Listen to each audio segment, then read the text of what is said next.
বাবু আমরিন নবী সাল্লাল্লাহু আলাইহি ওয়াসাল্লাম আল ইয়াহুদা বিবাই'i আরদিহিম হিনা আজলাহুম ফিহি আল মাকবুরি আন আবি হুরায়রা। ইমাম বুখারী রাহিমাহুল্লাহ এখানে অধ্যায় বেঁধেছেন যে নবী সাল্লাল্লাহু আলাইহি ওয়াসাল্লাম সেই মদিনার ইহুদিদেরকে যখন দেশান্তর করেন সেই সময় তাদেরকে নির্দেশ জারি করলেন যে তাদেরকে এ অঞ্চল ছেড়ে চলে যেতে হবে, অতএব যার যে জায়গা বা ইত্যাদি সম্পদ রয়েছে সেটা যেন সে বিক্রি করে ফেলে। ইমাম বুখারী রাহিমাহুল্লাহ এই শিরোনাম নিয়ে এসেছেন এবং বলেছেন ফিহি আল মাকবুরি আন আবি হুরায়রা। আবু হুরায়রা রাদিয়াল্লাহু আনহু থেকে মাকবুরি আরেকজন তাবেঈ রাবি, তিনি এই বিষয়ে একটি হাদিস বর্ণনা করেছেন। কিন্তু ইমাম বুখারী রাহিমাহুল্লাহ এখানে কোনো হাদিস নিয়ে আসেননি।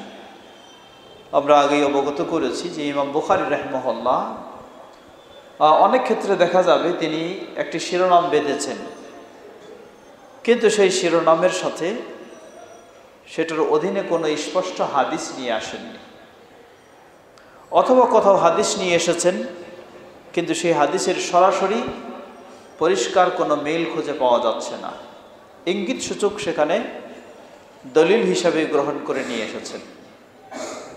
যেখানে তিনি শিরোনাম নিয়ে এসেছেন কিন্তু কোনো হাদিস আনেননি, এর অর্থ হলো এই, ইমাম বুখারী রাহিমাহুল্লাহ তিনি যে আকীদা পোষণ করেন বা তার যে মতামত এই মাসআলার ক্ষেত্রে তিনি শিরোনামের মাধ্যমে সেটা প্রকাশ করছেন, কিন্তু সহিহুল বুখারীতে যেই মানের হাদিসগুলি তিনি নিয়ে এসেছেন ওই মানের হাদিস এই মাসআলায় না পাওয়ার কারণে তিনি এখানে হাদিস নিয়ে আসেননি, কিন্তু এই মাসআলার ক্ষেত্রে দলিল অবশ্যই রয়েছে।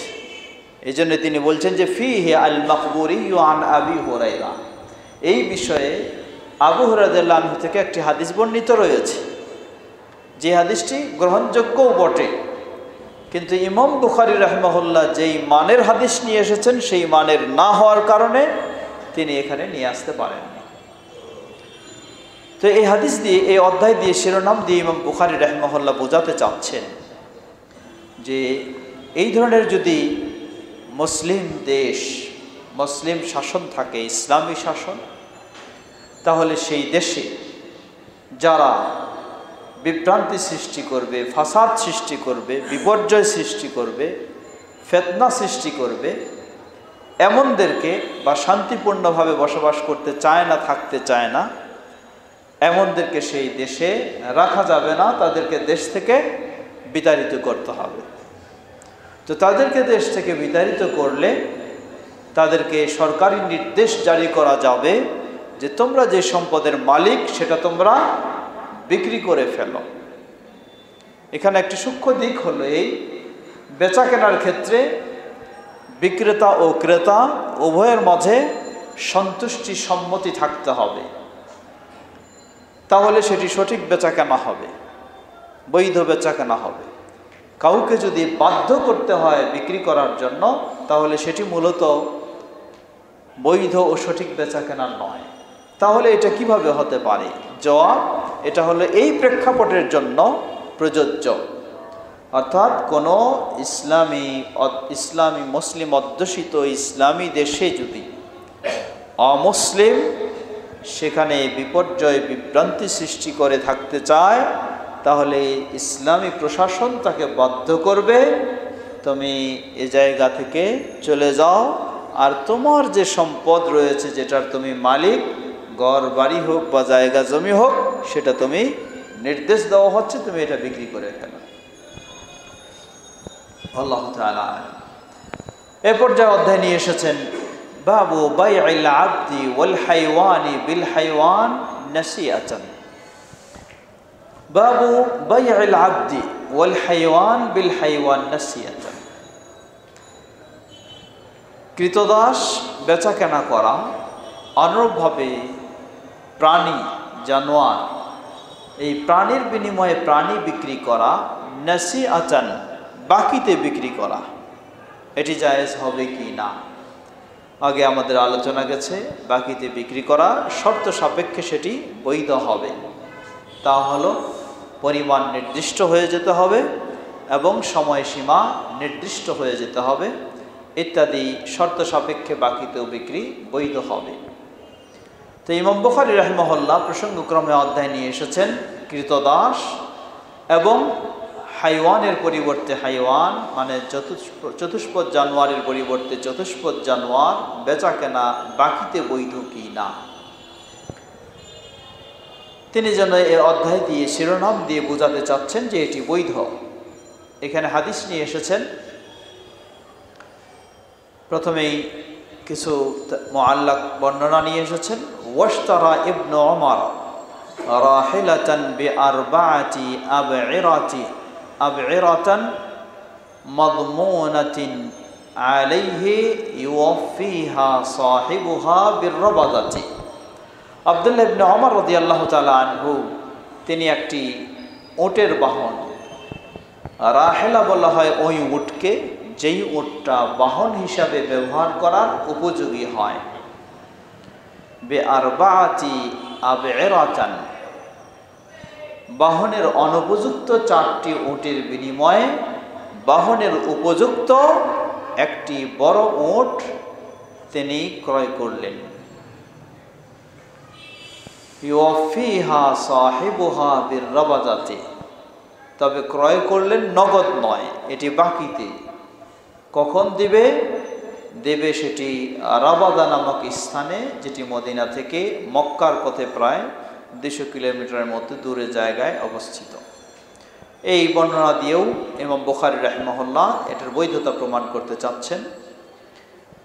ইবনে আব্বাস রাদিয়াল্লাহু তাআলা আনহু বলেন, قد يكون البعير خيرا من البعيرين واشترى رافع بن خديج بعيرا ببعيرين فأعتاه أحدهما। ঠিক তেমনি ভাবে আব্দুল্লাহ ইবনে আব্বাস রাদিয়াল্লাহু আনহু থেকেও একটি বক্তব্য নিয়ে আসছেন। তিনি বলেন যে অনেক সময় একটা উট 2টা উটের চেয়েও মূল্যবান হতে পারে, বড় হতে পারে। ওয়াশতারা রাফি ইবনে খাদিজ, এবং আরেকজন সাহাবী রাফি ইবনে খাদিজ, তিনি 2 উটের বিনিময়ে একটি উট ক্রয় করেছেন।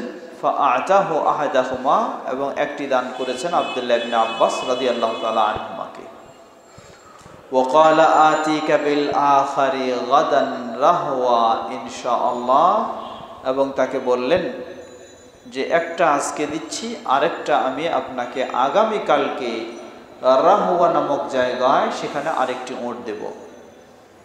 ওয়াকালা ইবনুল মুসাইয়িব লা রিবা ফিল হাইওয়ানি আল বাঈরু বিল বাঈরাইনি ওয়াশ-শাতু বিশ-শাতাইনি ইলা আজালিন। প্রসিদ্ধ তাবেঈ সাঈদ ইবনুল মুসাইয়্যিব রাহিমাহুল্লাহ তিনি বলছেন যে প্রাণী বেচা কেনার ক্ষেত্রে একটি উট 2টি উটের বিনিময়ে, একটি ছাগল 2টি ছাগলের বিনিময়ে নির্দিষ্ট সময় নির্ধারণ করে যদি বাকিতে বিক্রি করা হয় তাহলে এটি সুদ বলে গণ্য হবে না, সুদ মুক্ত এই পদ্ধতি জায়েজ রয়েছে। ওয়াকালা ইবনু সিরিন লা বা'সা বিবাঈরিন বিবাঈরাইনি ওয়া দিরহামিন বিদিরহামিন নাসিআতান। ইবনু সিরিন রাহিমাহুল্লাহ, মুহাম্মদ ইবনু সিরিন প্রসিদ্ধ তাবেঈ, তিনি বলেন লা বা'সা বিবাঈরিন একটি উট 2টি উটের বিনিময়ে বিক্রি করা, অনুরূপ একটি দিরহাম আরেকটি দিরহামের বিনিময়ে বিক্রি করা নাসিআতান বাকিতে, তাতে কোনো অসুবিধা নেই। এবং বুখারী রাহিমাহুল্লাহ এখানে একটি মারফু হাদিস নিয়ে এসেছেন। সাহাবী আনাস বিন মালিক রাদিয়াল্লাহু তাআলা আনহু তে বর্ণিত, তিনি বলেন ক্বালা কানা ফিস সাবি সাফিয়াতু ফাসারাত ইলা দিহিয়াতিল কালবি সুম্মা সারাত ইলা নবী সাল্লাল্লাহু আলাইহি ওয়াসাল্লাম। সাফিয়া উম্মুল মুমিনিন সাফিয়া ইবনুল হুয়াই রাদিয়াল্লাহু তাআলা আনহা নবী সাল্লাল্লাহু আলাইহি ওয়াসাল্লামের স্ত্রীদের মধ্যে একজন। তিনি যুদ্ধলব্ধ যে কৃতদাস ছিল তাদের অন্তর্ভুক্ত ছিলেন। তিনি গনিমতের সম্পদ হিসাবে দেহিয়া আল কালবি রাদিয়াল্লাহু তাআলা আনহু, সেই সাহাবী গনিমতের সম্পদ হিসাবে সাফিয়া রাদিয়াল্লাহু তাআলা আনহাকে কৃতদাসী হিসাবে তার বন্টনে তার ভাগে পান।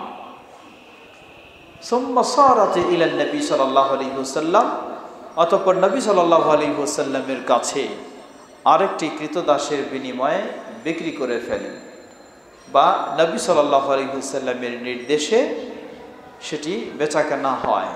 এই হাদিস দিয়েও যেন ইমাম বুখারী রাহিমাহুল্লাহ কৃতদাসের বিনিময়ে কৃতদাস বেচাকেনা বা বাকিতে বেচাকেনা প্রমাণ করতে চাচ্ছেন। সুতরাং এই অধ্যায় থেকে আমরা জানলাম যে কৃতদাসের বিনিময়ে কৃতদাস, বাকিতে বেচাকেনা বৈধ রয়েছে। ঠিক অনুরূপভাবে এক জানোয়ারের বিনিময়ে আরেক জানোয়ার বা এক প্রাণীর বিনিময়ে একাধিক প্রাণী মূল্যমানের দিকে যদি সমান হয় তাহলে বাকিতে বেচাকেনা জায়েজ রয়েছে। শর্ত যেটি আমরা আগেই বলেছি তা হলো সময় নির্দিষ্ট করে নিতে হবে এবং পরিমাণ নির্দিষ্ট করে নিতে হবে।